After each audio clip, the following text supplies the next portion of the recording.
नमस्कार। आप देख रहे हैं स्पेशल कवरेज न्यूज। मैं हूं शिव कुमार, मेरे साथ हैं वरिष्ठ पत्रकार आदरणीय डॉक्टर राकेश पाठक सर। सर का बहुत बहुत स्वागत, बहुत बहुत अभिनंदन। ट्रंप की एक पोस्ट आई और भाजपाई नाचने लगे। अब तक दर्जनों पोस्ट आई। उन्होंने इस देशवासियों को क्या क्या ना कहा। उन्होंने कितनी बार पाकिस्तान की सीज फायर पर सवाल किए, टैरिफ 100% पर पोस्ट किया। उन्होंने बेड़ी हथकड़ी लगा के लोग भेजे तब पोस्ट किया। उन्होंने एक तो ऐसा पोस्ट किया कि हम चाहें तो मिनटों में मोदी जी की राजनीति, एक भी भाजपाई नहीं बोला। और उसके बाद उन्होंने कल ये सर एक पोस्ट किया है, आपके समक्ष स्क्रीन पर है, और इसके बाद भाजपा लाहौट है। और कांग्रेस में राहुल गांधी की टीम ने उन्हें आड़े हाथों ले लिया है कि मंगा लो, बुला लो, खर्चा भी हम दे देंगे, इन्हें ले जाओ बस यहां से। सर क्या है पूरा मामला? ये पोस्ट आपके समक्ष स्क्रीन पर है, जरा इसका मतलब समझा दीजिए, क्या लिखा है? देखिए, ट्रंप ने लिखा है कि इस महीने की शुरुआत में भारत के मुख्य चुनाव आयुक्त ज्ञानेश कुमार ने उनके प्रशासन से सवाल किया था, आप अमेरिका में वैध फोटो पहचान पत्र, वैलिड फोटो आईडी के बिना चुनाव कैसे करा सकते हैं। ट्रंप ने भारत के 2024 के लोकसभा चुनाव का उदाहरण दिया है कि लगभग 64.6 करोड़ मतदाता थे। 1% से भी कम लोगों ने डाक या मेल से वोट डाला था। हर मतदाता के पास वैध फोटो पहचान पत्र होना जरूरी था, यानी भारत में। इसके आधार पर उन्होंने अमेरिका में save America act, safeguard American voter eligibility act पास करने की अपील की है, जो वोटिंग के लिए फोटो आईडी और नागरिकता प्रमाण को अनिवार्य बनाने की बात करता है। इसका थोड़ा सा परिप्रेक्ष्य समझ लें। जो डोनाल्ड ट्रंप कह रहे हैं ना कि कुछ दिनों पहले भारत के चुनाव आयुक्त ने हमसे यानी अमेरिका से कहा था, तो दरअसल में उनकी ये बातचीत डोनाल्ड ट्रंप से नहीं हुई थी। ज्ञानेश कुमार की बातचीत सर्जियो गोर, जो अमेरिका के भारत में राजदूत हैं, उनसे हुई थी। उसमें उन्होंने कहा होगा कि हम तो वोटर आईडी से चुनाव करते हैं, आपके आज तक फोटो लगा हुआ आईडी नहीं है अमेरिका में, चुनाव कैसे करा लेते हैं। जबकि अमेरिका का चुनाव अब तक कम से कम निष्पक्ष माना जाता है। वहां ऐसा नहीं है, वरना डोनाल्ड ट्रंप दूसरी बार चुनाव ही नहीं हारते जब वे हारे थे। तो इस पर बवाल शुरू हो गया है। सबसे ज्यादा मजेदार टिप्पणी की है पवन खेड़ा ने। उन्होंने लिखा है, dear Trump, please Gyanesh Kumar Gupta को अमेरिका ले जाइए और उन्हें वहीं रखिए। हम अपनी ईवीएम भी अगली उपलब्ध फ्लाइट से भेज देंगे। आपने जितना अपमान और दबाव डाला उसके बदले इतना तो कर ही सकते हैं। To sir, with love from India. यानी ये इससे ज्यादा खिल्ली उड़ाने वाली बात क्या हो सकती है कि अमेरिका का राष्ट्रपति डोनाल्ड ट्रंप ज्ञानेश कुमार के लिए, उनके द्वारा कही गई किसी बात के लिए आगे बढ़कर ये कहे कि हम तो अमेरिका में भी इसी आधार पर फोटो आईडी का एक्ट बनाने वाले, और उस पर देश का प्रमुख विपक्षी दल ये कहे कि महाराज आप तो ले जाओ इनको, हमारी तरफ से धन्यवाद, ले जाइए और वहीं रख लीजिए, अगली फ्लाइट से हम ईवीएम भी भेज देंगे भारत की। ये बताता है कि ज्ञानेश कुमार, उनकी भूमिका, ईवीएम के दुरुपयोग, इस सब पर भारत के लोगों का कितना अविश्वास है। कई मजेदार टिप्पणियां आई हैं। वो कांग्रेस के एक और प्रवक्ता हैं अतुल लोंधे पाटिल, उन्होंने तो वीडियो ही जारी कर दिया, तारीफ की है। लगता है आप टिप्स दी होगी हारता हुआ चुनाव कैसे जीतने का, कैसे मशीन रीडेबल वोटर लिस्ट भी अपोजिशन को देना नहीं है, किस तरह से ईवीएम मैनिपुलेट करना है, किस तरह से बोगस वोटर डालना है, किस तरह से फोटो रीडेबल नहीं होना चाहिए, इस तरह के घपले करने हैं। ये शायद ट्रंप को उन्होंने सुझाया होगा और इसीलिए ट्रंप उनकी तारीफ कर रहे हैं। सवाल खड़े हो रहे कि जो ट्रंप ने कहा था सीज फायर मैंने करवाया, वही हमारे इलेक्शन कमीशन की, हमारे इलेक्शन की तारीफ कर रहा है। तो सवाल वो नहीं है। प्रधानमंत्री नरेंद्र मोदी जी 140 करोड़ की जनता का प्रतिनिधित्व करते हैं दुनिया के स्तर पर, और ट्रंप कहता है कि मैंने सीज फायर करवाया, 70 बार कहता है। तो मेरे प्रधानमंत्री में दम नहीं है पलट के जवाब देने का। ट्रंप कहता है इनका पॉलिटिकल करियर मैं 2 मिनट में खत्म कर दूंगा, जब चाहे तब खत्म कर दूंगा। प्रधानमंत्री पलट के जवाब नहीं देते हैं, तो नागरिक के तौर पर तो मुझे लगेगा उनमें दम नहीं है। अमेरिका तय करेगा कि हमको चाबार से निकल जाना है, पोर्ट जो हमने डेवलप किया था, जो हमारे स्ट्रेटेजिक असेट थी, और खुद प्रधानमंत्री ने कहा था वो छोड़ दिया, तो नागरिक के तौर पर मुझे लगेगा उनमें दम नहीं है। तो सारी चीजें जो सामने आती है कि ब्रिक्स के युद्धाभ्यास में हम शामिल नहीं होना, या फिर बांग्लादेश ने मंडोला पोर्ट जो हमें 2015 में देने का वायदा किया था वो चाइना की तरफ चले जाना, चाइना ने हमको चारों तरफ से घेर लेना और सब कॉन्टिनेंट में हम पीछे हो जाना, ये प्रधानमंत्री की विदेश नीति की हार है, असफलता है और कायरता भी है, और उसके ऊपर विपक्ष तो सवाल खड़े करेगा। रही बात ज्ञानेश कुमार की, ले लो, ले जाओ ट्रम्प साहब, कांग्रेस खर्चा करेगी उनके टिकट का जाने का, पूरा शिफ्टिंग सामान वगैरह सब हम करा देंगे, ले जाओ ऐसा व्यक्ति जिसने लोकतंत्र पे काला धब्बा है, जो बीजेपी का कार्यकर्ता करके काम करता है, उसे ले जाओ। जी सर। अभी कई ऐसे बयान हैं डोनाल्ड ट्रंप के जो अभी साझा किए जाना बाकी है। अतुल लोंदे पाटिल ने तो कुछ बयान याद दिलाए। बहुत लंबी सूची है डोनाल्ड ट्रंप की भारत के अपमान करने वाले बयानों की। और तो और हमारे प्रधानमंत्री, आपके प्रधानमंत्री, इस देश के प्रधानमंत्री नरेंद्र मोदी का अपमान करने से भी बाज नहीं आए ट्रंप। कुछ याद दिला देते हैं, टैरिफ का मामला कितना गंभीर था। डोनाल्ड ट्रंप क्या कहते हैं, भारत को टैरिफ किंग कहकर बताया कि भारत सबसे ज्यादा टैरिफ लगाता था, इसलिए अब हमने उस पर 100% टैरिफ लगा दिया। अब तो कानून भी आ रहा है, 2025 में 25% बेसलाइन जो टैरिफ था, बाद में अतिरिक्त और दंडात्मक टैरिफ लगा दिया डोनाल्ड ट्रंप ने, और उसमें से भी 10% अतिरिक्त टैरिफ और लगा दिया। रूस से तेल खरीदने का मामला है, ट्रंप और व्हाइट हाउस तय कर रहे हैं ना कि भारत और नरेंद्र मोदी रूस से तेल खरीदेंगे कि नहीं खरीदेंगे, कब तक खरीदेंगे, कब खरीदना बंद कर देंगे, और जब वो समय सीमा समाप्त हो जाएगी तो हमारी सरकार, हमारा पेट्रोलियम मंत्रालय दरखास्त लिखेगा अमेरिका को कि हुजूर माई बाप थोड़े दिन और खरीद लें दो। कब से शुरू कर दें? फिर शुरू कर दें। फिर वो हेल होल वाली टिप्पणी, उससे ज्यादा अपमानजनक टिप्पणी क्या होगी। अप्रैल 2026 में ट्रंप का द्वार का जिक्र करने लगे अब तो आप। जी, नरक के द्वार का जिक्र, नरक का द्वार, उसी को हेल होल कहा था। डोनाल्ड ट्रंप के एक रेडियो होस्ट हैं माइकल सेवेज, उनकी एक पोस्ट थी, उसको शेयर करते हुए डोनाल्ड ट्रंप ने लिखा था कि भारत के लोग, भारत की महिलाएं बच्चे टपकाने अमेरिका आती हैं, क्योंकि वहां पर जन्मजात अमरीकी होने पर नागरिकता मिल जाती है। तो भारत की महिलाएं अपनी प्रेगनेंसी के आखिरी महीने में अमेरिका पहुंचती हैं और वहां बच्चा पैदा करके, ट्रंप ने तो बच्चा टपकाना शब्द का इस्तेमाल किया है, अगर उसका हिंदी से अंग्रेजी से हिंदी अनुवाद करें, ताकि वे वहां के नागरिक बन जाएं उनके बच्चे। और भारतीयों को और भी आईटी गैंगस्टर, जो आईटी प्रोफेशनल वहां जाके काम करते हैं, जो अमेरिका की इकोनॉमी में इतना बड़ा योगदान देते हैं, आज अमेरिका की कोई कंपनी चल नहीं सकती भारतीयों के बिना, उन्हें उसने गैंगस्टर कहा था। और भारत और पाकिस्तान की सीज फायर की घोषणा आज तक हम भूले नहीं है। 10 मई 2025 को एक तरफा ऐलान, उस दिन से लेकर अब तक कम से कम 100 बार इसे दोहरा चुके हैं वे, और फिर वे कभी भी I love you Narendra Modi कह देते हैं और भारतीय जनता पार्टी के लोग उछल उछल कर डांस करने लगते हैं। ये तो सर वैसी बात हो गई जैसे घर में कोई व्यक्ति रहता हो, रोज उसको बदतमीजी करो उसके साथ, फिर एक दिन कहो आ बेटा आओ एक चाय पीते हैं साथ साथ, काम खत्म हो गया फिर सर, पिछली बदतमीजी भूल गए। डोनाल्ड ट्रंप अपने जहाज में उड़ते हुए आसमान में हजारों फुट की ऊंचाई पर पत्रकारों से बातचीत करने में कह रहे थे, मैं चाहूं तो नरेंद्र मोदी का पॉलिटिकल कैरियर बर्बाद कर सकता हूं, तबाह कर सकता हूं, लेकिन मैं ऐसा करूंगा नहीं। ये भी कह रहे थे डोनाल्ड ट्रंप, नरेंद्र मोदी मुझे खुश करने के लिए कुछ भी कर सकते हैं।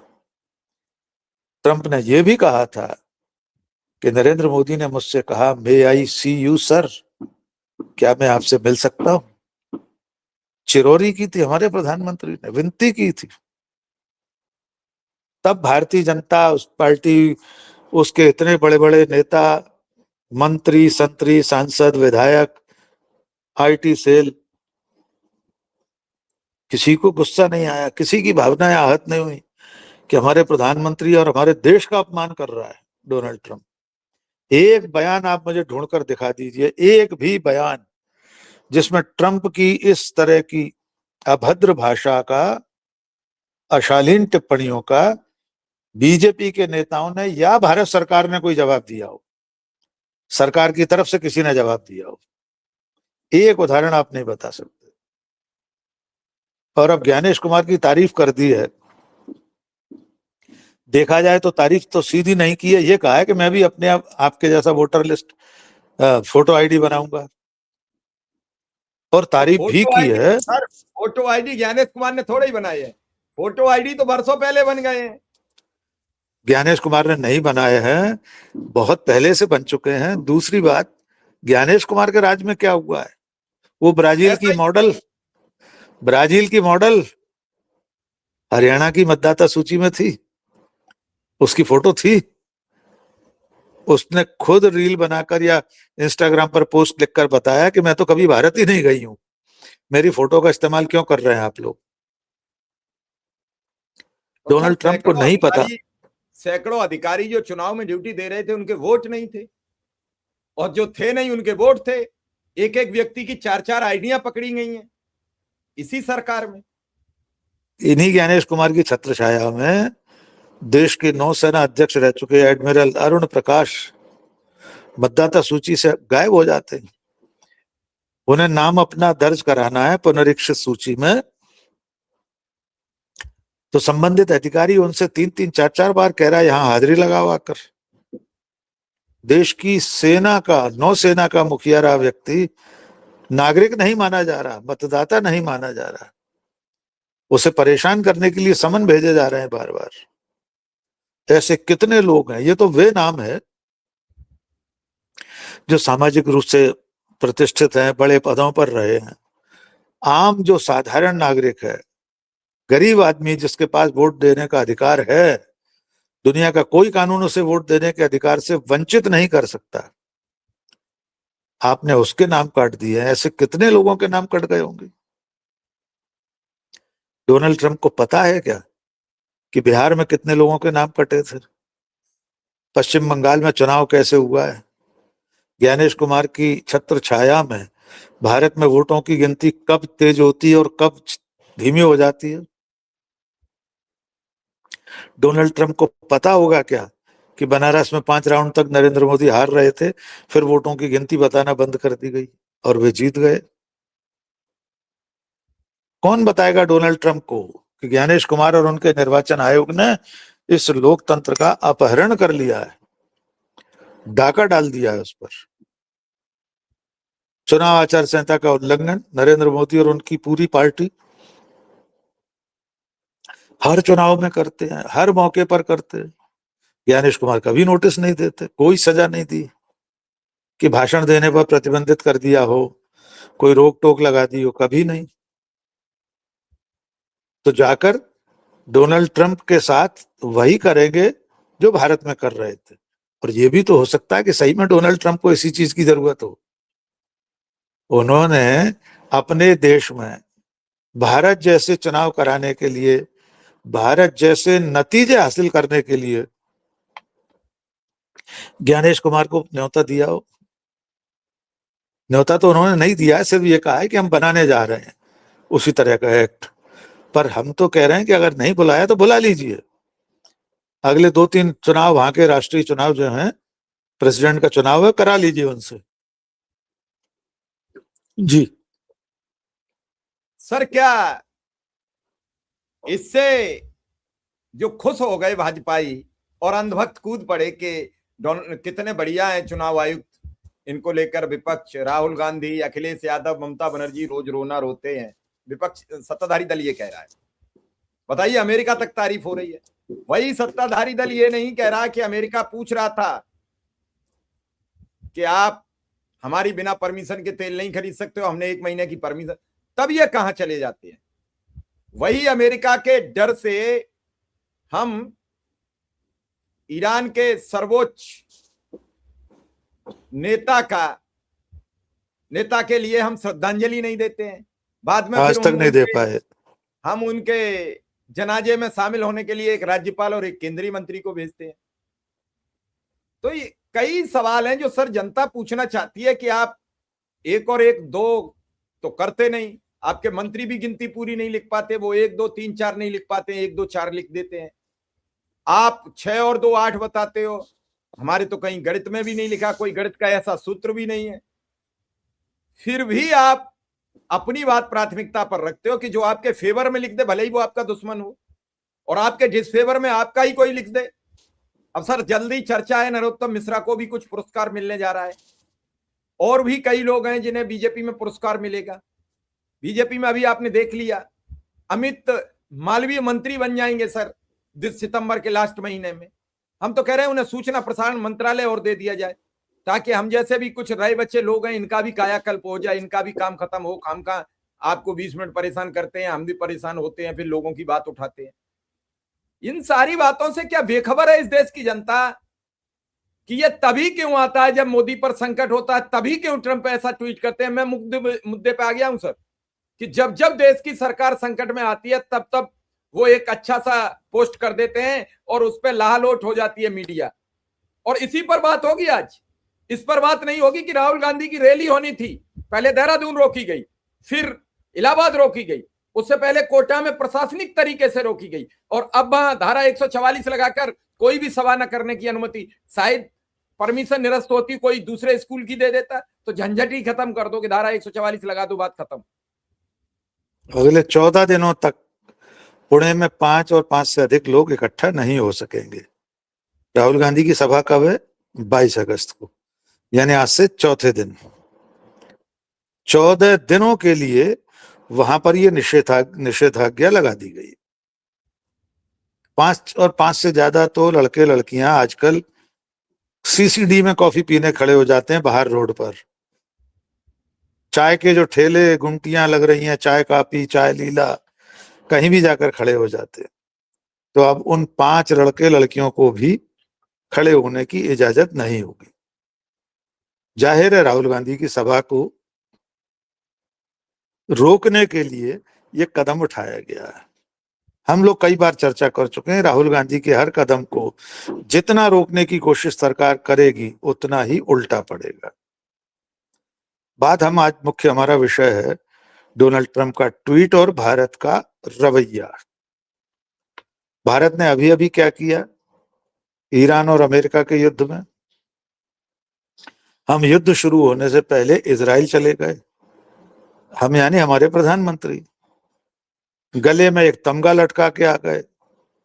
36 घंटे बाद इजराइल ने हमला कर दिया, फिर अमेरिका कूद पड़ा। हमारी स्थिति ये हो गई कि हमारा प्रधानमंत्री ईरान के सुप्रीम लीडर की मौत पर, हत्या पर खिराजे अकीदत पेश नहीं कर सके, श्रद्धांजलि के 2 शब्द ट्विटर पर नहीं लिख सके, जबकि उसी ईरान के एक राष्ट्रपति की हवाई दुर्घटना में मौत पर भारत में 2 दिन का राजकीय शोक रहा था, और इन्हीं नरेंद्र मोदी की सरकार में रहा था। ऐसा भी नहीं कि कांग्रेस सरकारों ने राष्ट्रीय शोक घोषित किया हो। और उससे भी बड़े सुप्रीम लीडर की हत्या पर आप शोक नहीं जता पा रहे। अमेरिका ने पनडुब्बी डुबो दी ईरान की, ऐन हमारे हिंद महासागर में 88 सैनिक मारे गए, भारत सरकार ने शोक नहीं जताया। आपत्ति करना तो बहुत दूर की बात है, आप शोक तक नहीं जता रहे। ईरान में कितनी बड़ी संख्या में मिनाब में मासूम बच्चे मारे गए अमेरिकी हमले में, उनके लिए 2 शब्द नहीं कहे नरेंद्र मोदी और उनकी सरकार ने, क्योंकि अमेरिका का डर था। तो एक तरफ अमेरिका के डर के मारे हमारी बोलती बंद है, और दूसरी तरफ डोनाल्ड ट्रंप के एक यूं ही चलता उसे ट्वीट को लेकर भरतनाट्यम कर रही है बीजेपी। भांगड़ा कर रहे कि जैसे डोनाल्ड ट्रंप ने कोई सर्टिफिकेट जारी कर दिया हो ज्ञानेश कुमार के लिए या चुनाव आयोग के लिए। ट्रंप के कहने से ज्ञानेश कुमार परम पवित्र हो जाएंगे, एकदम शुद्ध। कि आप खुद ये जांचेंगे, परखेंगे कि भारत में अब तक चुनाव किस तरह हो रहे हैं, ज्ञानेश कुमार की क्या भूमिका है उसमें, एसआईआर किस तरह चल रही है, कितने लोग वोट डालने से वंचित रह गए, कितने राज्यों में सरकारों को तोड़ने की कोशिशें चल रही हैं, कितनी जगह पार्टियों को तोड़कर सांसद विधायकों को बीजेपी में शामिल करा लिया गया है। क्या निर्वाचन आयुक्त उस पर नजर डालेंगे? ये उनका काम नहीं है। उनका काम सिर्फ इतना है कि बीजेपी जहां जहां सरकार तोड़ना चाहे, दल बदल कराना चाहे, जैसे चाहे वैसे मतदान कराना चाहे, सीआरपीएफ की सारी बटालियन एक ही राज्य में तैनात करनी हो, उस सब के लिए चुनाव आयोग सर्वोपरि है और आयुक्त जो कह दें वो है। गड़बड़ियों पर कोई सवाल नहीं। और मान लीजिए डोनाल्ड ट्रंप ने कल को भारत की इस निर्वाचन प्रणाली पर ज्ञानेश कुमार या निर्वाचन आयुक्त पर कोई टिप्पणी कर दी होती नेगेटिव, एडवर्स, तो क्या होता? तो यही भोंपू मीडिया, मोदी और ज्ञानेश कुमार जैसों के समर्थक ये कह रहे होते कि डोनाल्ड ट्रंप के ट्वीट पर ध्यान देने की जरूरत नहीं, वे तो सिर फिरे हैं, कुछ भी कर देते। और बीच में जब उन्होंने भारत विरोधी बयान दिए हैं तब यही तर्क तो देती रही है बीजेपी की सरकार कि ट्रंप की बातों पर ध्यान देने की जरूरत नहीं है, हम सब एक हैं, हमारी सेनाएं लड़ाई लड़ रही हैं। अरे एलन मस्क और ट्रंप ये कह भी तो चुके हैं कि ईवीएम से चुनाव निष्पक्ष नहीं होते हैं। बिल्कुल, एलन मस्क कह चुके हैं बाकायदा। इसके बावजूद एलन मस्क के बच्चे खिला रहे थे हमारे प्रधानमंत्री अपनी अमेरिका यात्रा में। बहुत अच्छी बात है, ये वात्सल्य और ममता भाई स्वरूप होना चाहिए हमारे राष्ट्रपति, प्रधानमंत्री, हर नेता का। लेकिन ये तो देखिए कि वो क्या कर रहे हैं आपके साथ। जी अब सर बस एक छोटी सी टिप्पणी ये मांगेंगे कि राहुल गांधी तो एक जाते जाते, अभी खबर बड़ी दिख गई है इसलिए, राहुल गांधी तो एक समस्या से निकल गए कि झारखंड का आंदोलन खत्म हो गया। लेकिन अभी अभी एक लेटर आया केंद्रीय मंत्री पासवान जी का, चिराग पासवान, बिहार में आंदोलन शुरू हो गया। वो कह रहे हैं मुख्यमंत्री को उन्होंने भी पत्र लिख दिया है। ये तो सर डबल हो गया नुकसान। मोदी जी से पहले उन्होंने पत्र लिख दिया और आंदोलन नहीं रुका तो बवाल हो जाएगा। देखिए, राहुल गांधी ने चिट्ठी लिखी हेमंत सोरेन को, उससे पहले उन्होंने बच्चों से टेलीफोन पर बात की थी, उसके पहले प्रेस कॉन्फ्रेंस में राहुल गांधी कह चुके थे कि झारखंड के मुख्यमंत्री को, वहां की सरकार को छात्रों से सीधे बात करना चाहिए। सरकार भी नहीं, उन्होंने कहा था हेमंत सोरेन को सीधे बात करना चाहिए। बातचीत हुई, आंदोलन खत्म हो गया। अब फिर भी कुछ लोग आंदोलनकारियों में से कोई समूह है वो अड़ा हुआ है, अभी ये चलता रहेगा। लेकिन आप राहुल गांधी को जितना रोकेंगे, उनके शासित राज्यों में या उनकी गठबंधन सरकारों में आंदोलन खड़ा करेंगे, तब भी राहुल गांधी आंदोलनकारियों के साथ ही रहेंगे। उनका बिल्कुल स्पष्ट पक्ष है, गलत को गलत, सही को सही कहना। तो अब आने वाले दिनों में ये चुनौती बढ़ने वाली है कि राहुल गांधी को पुणे में रोकें, फिर दिल्ली में रोकें, कहां कहां रोकेंगे। तो मामला इस वक्त फंस गया है मोदी के लिए। जी चलिए सर, इस खबर को यहीं विराम देते हैं और जैसे ही और इस पे आएगा बच्चों के मामले पर फिर बात करेंगे। आपका बहुत बहुत आभार, बहुत बहुत धन्यवाद।